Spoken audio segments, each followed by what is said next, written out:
Yo, what is up everybody? Welcome back to Joe's Garage for another episode of Subaru Saturdays. In last week's video, we got the engine pulled and it got extremely sketchy during the process, but in today's video, we're going to be attempting the exact same thing with the transmission. We're going to grab the cherry picker, wrap some chains on the transmission, and see if we can get this thing pulled from the top. So without wasting any more time, let's jump right into the work. So just like every other car, you have a few pieces in the interior of the vehicle you have to remove before you can drop the transmission. Oh, there we go. A lot of these pieces are very basic to remove. You might have some Phillips screws and some trim that needs to be removed with a plastic pry bar.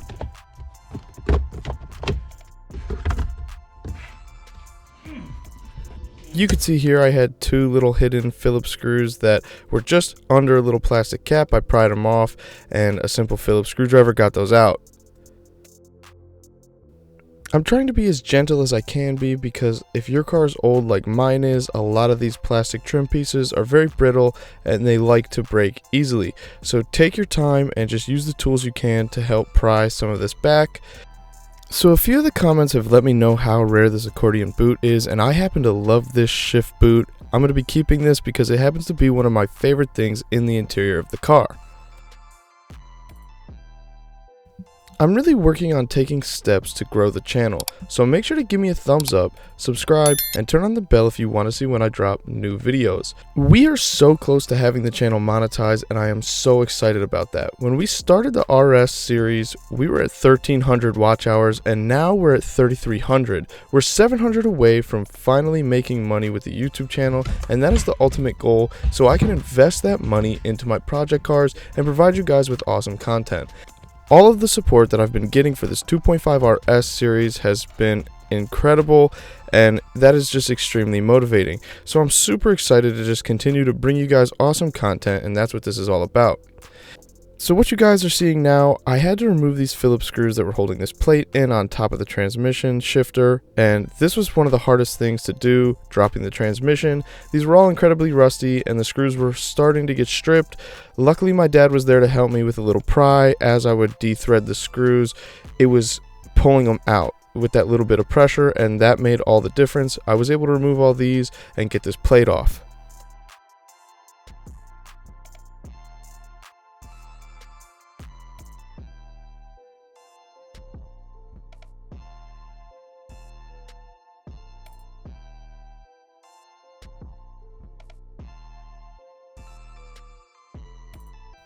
Once I finally had the plate removed, there's this little rubber boot that goes from the top plate under to seal off any moisture from getting into the interior, and I just kind of shoved that right through because you can't take it completely off.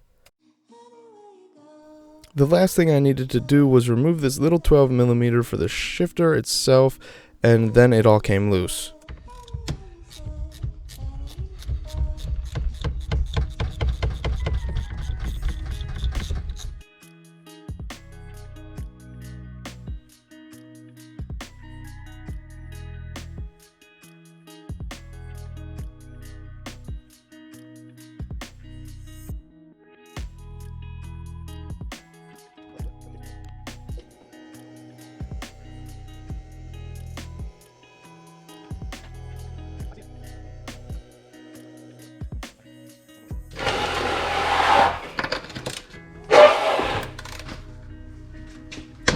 Oh my god, I cannot believe that.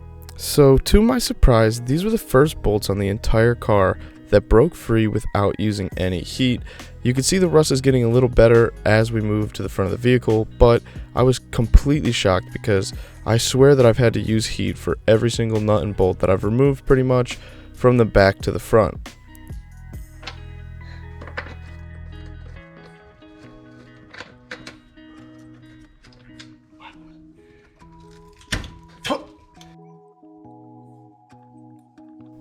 Now the same thing goes for this next transmission mount. I was able to break all four of these free without using any heat. Now 2 of them were extremely tight out of the 4, so I didn't want to risk it and I end up heating them up anyway, but the front 2 on both sides were able to come out all on their own with no heat, and I was super excited about that because that speeds up the process a ton. Oh. I'm telling you that. I heated every single one I've taken down so far. Yeah. These are the very first ones that are coming. You can see this is one that I was just talking about. I was able to get this thing out without using any heat at all. Come.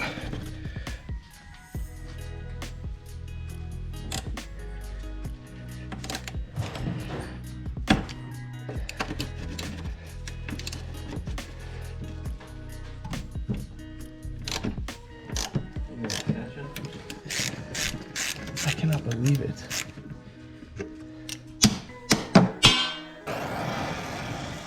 So it's better to be safe than sorry. I go ahead and heat the two that need it, and they come right off after a little bit of heat, just like the rest of the nuts and bolts have for the entire car.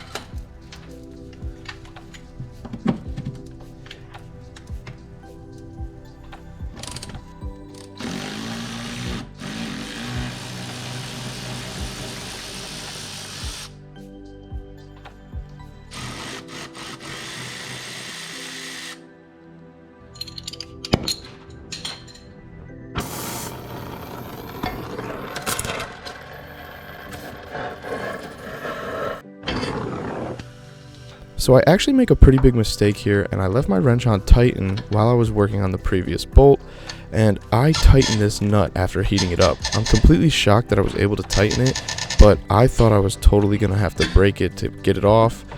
To my surprise, after heating it again, I'm able to free it up, and it comes right off.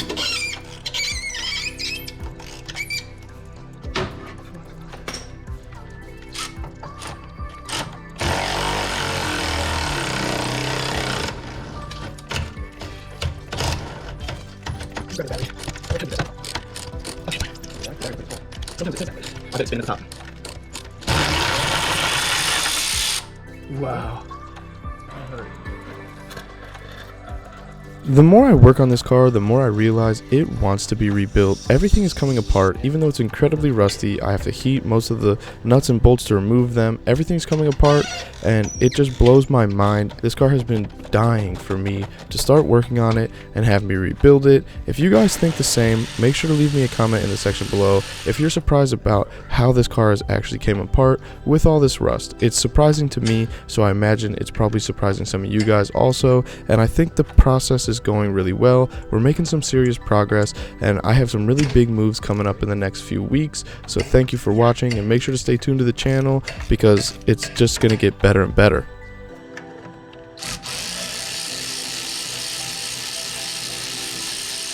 This was the last bracket I was going to need to remove from the transmission before I was able to free it up and lift it out from the engine bay with the cherry picker, and all of these also broke free because the transmission is somewhat aluminum, and I believe that the threads just don't rust as bad in the aluminum, so I was able to break all these free and remove them with my Milwaukee 3/8 ratchet.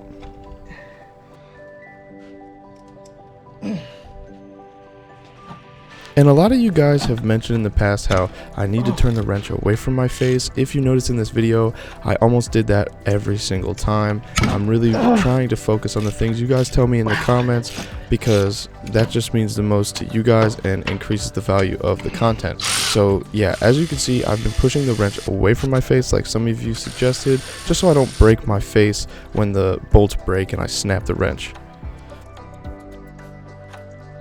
So after I got those last 4 bolts free, we were able to remove this bracket, and this thing might have been like 25 pounds, and as it falls here, it falls directly on my hand holding the jack. It really hurt. I had a major bruise, but it was okay in the end because we finally had it free.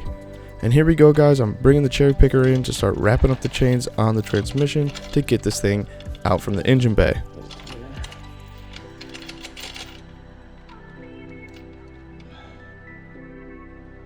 If you guys watched the previous video, I was pulling the engine out from the top, and it was completely risky and sketchy.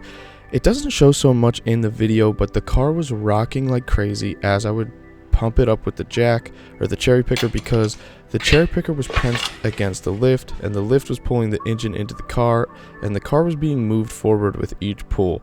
I was so afraid that I was going to dump the whole car off the lift, because every time I would jack it up, it would start to pull the car, and it was just more risky than you could see. This is the exact same method we're doing with the transmission, although the difference is there's so much more space. The transmission is much lighter, and I was able to get the chains in a better place on the transmission. You can see how easy this thing is coming out. We had to pry it up over the cradle a little bit, and it really came out with pretty much ease, and we muscled it right out over the core support there and got this thing pulled out super easy. Now all I had to do was throw it on some dollies so I can push it around the shop, because I needed to clean up. I was headed out of town for a week, and I wasn't going to be there to have a mess left, so I was trying to help my old man by cleaning up the barn a little bit. I had a bunch of parts all over the place.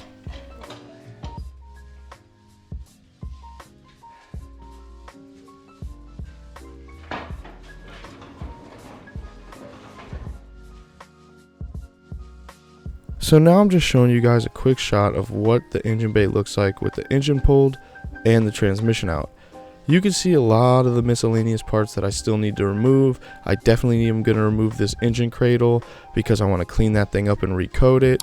And if you guys are still watching at this point of the video, definitely give me a thumbs up, subscribe. I know you're interested. It says in my analytics that 85% are not subscribed to the channel, so hit that red button. It doesn't hurt you, and it definitely helps me. I'm really trying to grow the channel, like I said in the earlier stage of the video, but just take a look at all these little things that need to be removed.